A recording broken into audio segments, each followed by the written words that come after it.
Yo te digo, ya. Hola, ¿qué tal?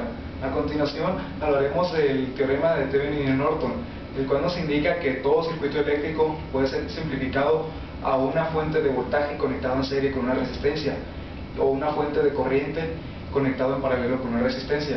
En esta ocasión elaboraremos este circuito, el cual consta de una fuente de voltaje, una fuente de corriente y tres resistencias, más esta resistencia RL. Lo que nos pide el circuito es calcular mediante Thevenin la resistencia y el voltaje con el que cuenta el circuito entre A y B, y después constar que RL tiene un valor de 6 ohms.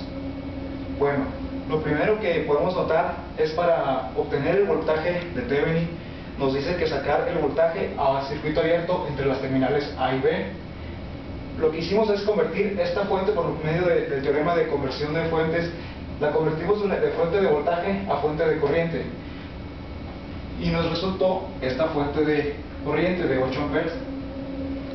Y podemos constatar que aquí podemos realizar la suma de fuentes, lo cual nos daría una fuente de 10 amperes, y estas dos resistencias están en paralelo.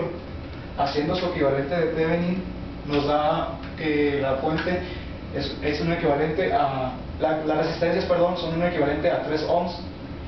Esta resistencia se va debido a como el circuito está abierto, se considera como si fuera un cable, no desaparece, está ahí, pero se considera un cable. Para los cálculos no se considera.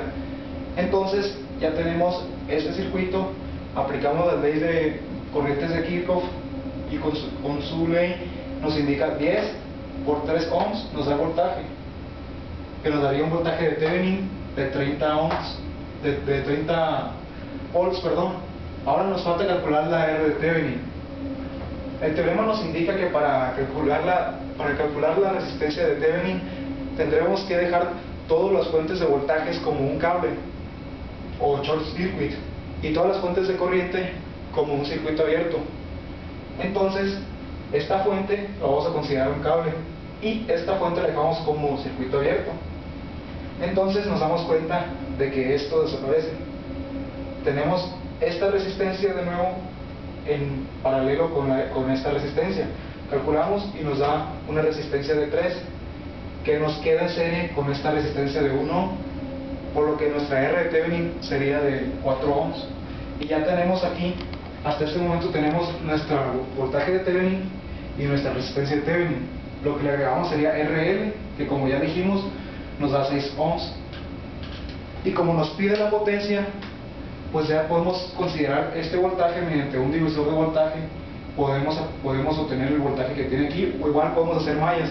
En esta ocasión pues decidimos hacer mallas, que nos queda menos 30 más 10i, considerando que la corriente va así, es igual a 0.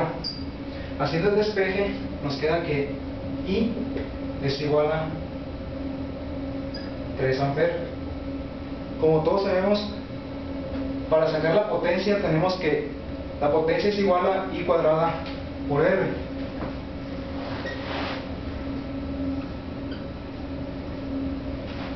Por lo que al obtener con esta corriente tenemos 9 por 6, que vale la resistencia, y nuestra potencia en este circuito, en la resistencia de 6, sería 54 watts.